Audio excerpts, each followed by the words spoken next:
Good morning, Palangga.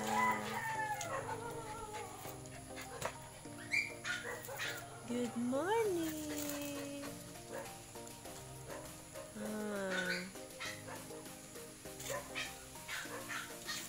Yobi. Yobi. Ayan guys, good morning. Ayan, umaga na naman.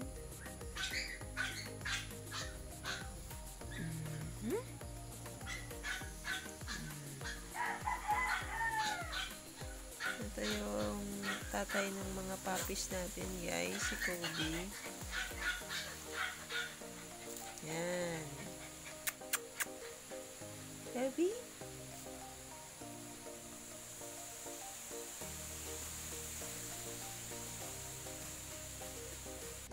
Hello guys, meron tayo ditong mga saging na saba. Ayan. So mamaya ay gagawa natin ng paraan para hindi masayang. Kasi season ngayon ng saba siguro. Kasi ang dami, sabay-sabay silang mamunga. So gagawin natin itong banana chips para maging farm product, para maging income dito sa ating farm. Hello guys, so magbabalat na tayo ng ating saging. Ayan. Nagagawin nating banana chips. Ganyan lang guys ang pagbalat ng saging. Madali lang.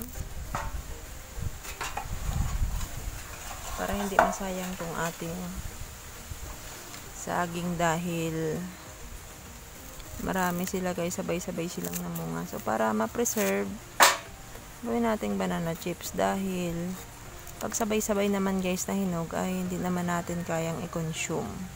So pag ganito na guys, ay pwede pa nating ibenta as extra income dito sa ating farm. So maproseso pero okay lang kasi basta magkaroon ng extra income dito sa ating saging para hindi naman masayang.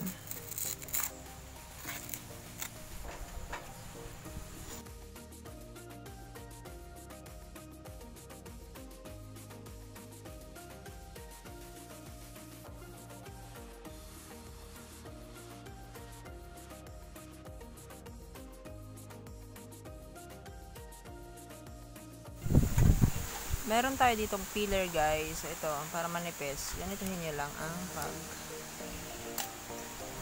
cut ng inyong banana chips. Diba? Dali lang. So, hindi kayo tatamarin gumawa ng banana chips. Pwede naman kung wala kayo nitong peeler, ay pwede naman kutsilyo. Ganito lang guys. Ganyan lang yung gawin nyo.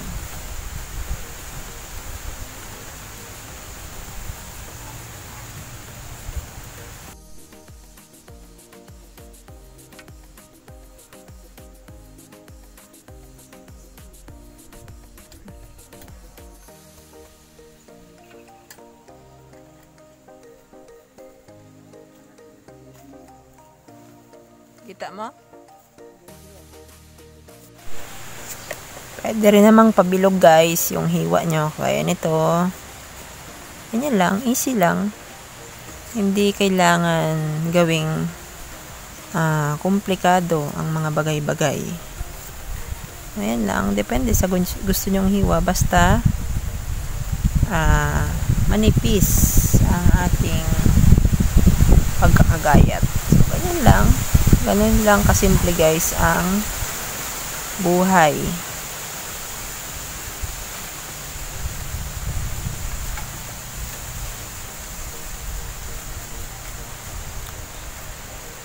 Guys, magluluto na tayo ng banana chips in 2 ways. So, ang una natin gagawin ay magpapainit tayo ng mantika. Okay.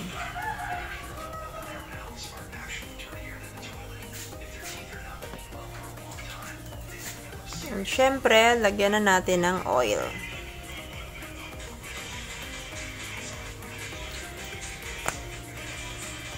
Cooking oil.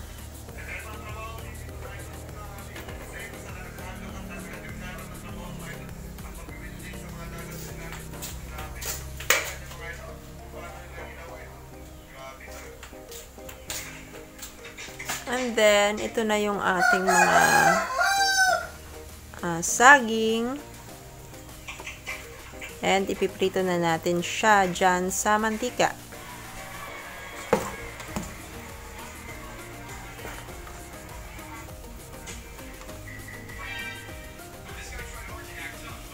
So, konti-konti lang guys ang ilagay natin na saging. Okay.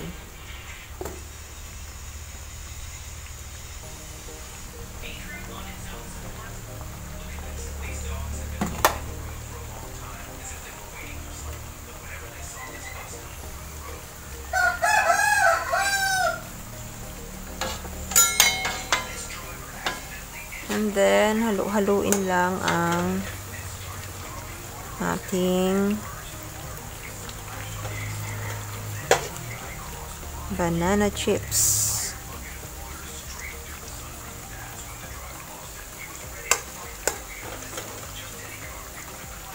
So, dalawa guys ang ating lulutuin na banana chips. Yung isa ay yung traditional dito sa atin, yung may sugar, yung matamis, and then yung isa ay plain with salt.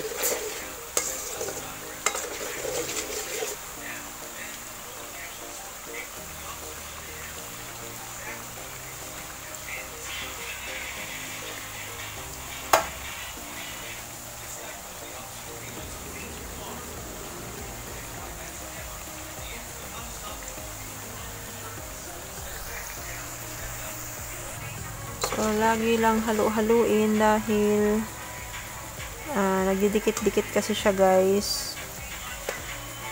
So, halu-haluin lang natin.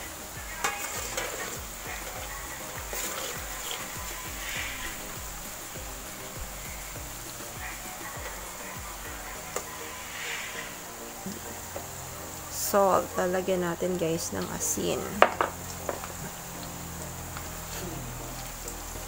Kasi hindi naman lahat ng ay gusto ng matamis. So, lalagyan natin guys ng twist. So, ay banana chips with salt.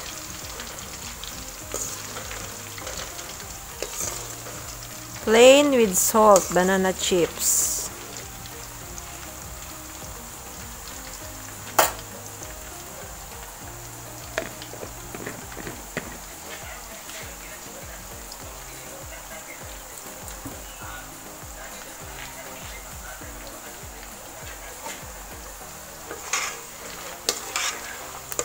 Uy, mukhang crispy ang ating banana chips.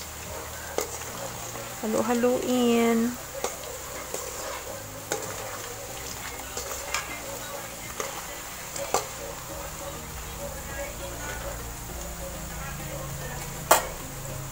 So, malalaman natin kung masarap ba yung may asin lang kesa doon sa traditional na banana chips na lagi nating niluluto. So, pag nagka-crave kayo ng medyo maalat, so ganito lang gawin nyo. Lagyan nyo lang ng konting asin. Yan, may chips na kayo na banana.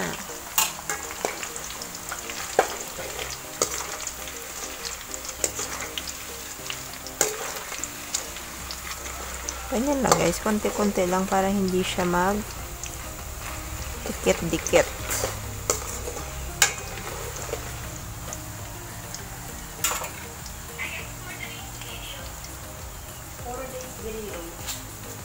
Gusto mo coffee?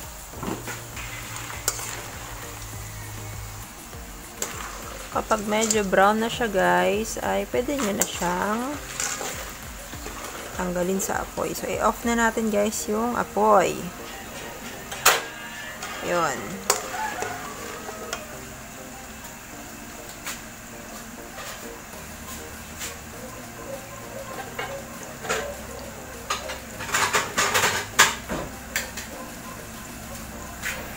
And then, syempre, salain natin ang banana chips natin na plain. Titikman natin guys kung okay ba yung plain lang, na walang asukal.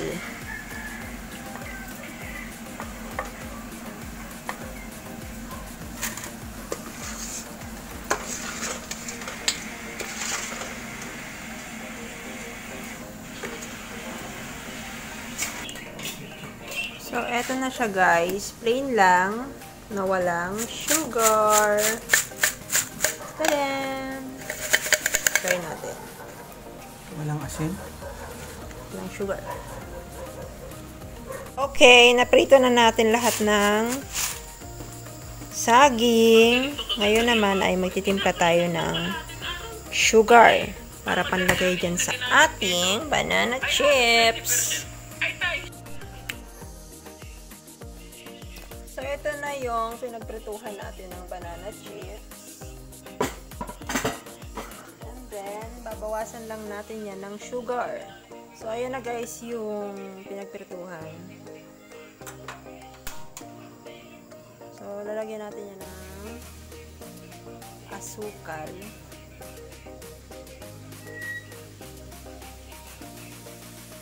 Maglalagay tayo ng 2 kutsarang asukal. 2 lang kutsara ng asukal guys. Ilalagay natin.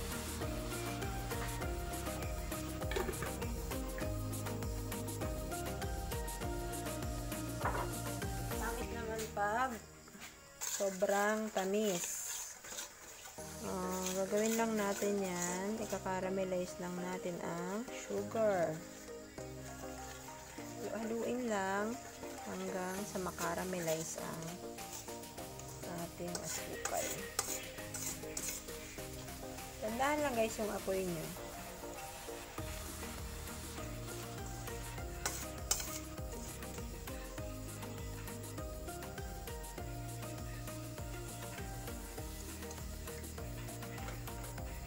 So, after makaramelize guys ng asukal, ito na siya.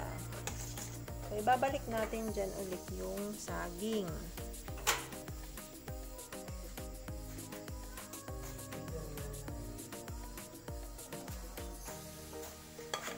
Okay, balik na natin ulit ang saging. Ayan. So, ganyan lang guys. Ayan. Haluin lang ng maigi ang ating banana chips.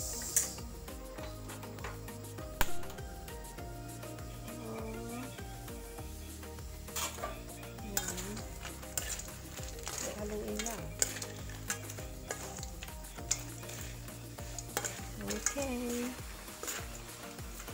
We're done. Diba? Easy lang magawa ng banana chips. So, meron ka ng banana chips at hindi ka na kailangan bumili pa. Kasi guys, pag sa tindahan na to ay mahal na ang banana chips. So, ang ginamit ko pala na saging dito yung hilaw. Tapos, isang kamay lang siya ng saging. So, marami na pala guys magagawa yung isang kamay ng saging.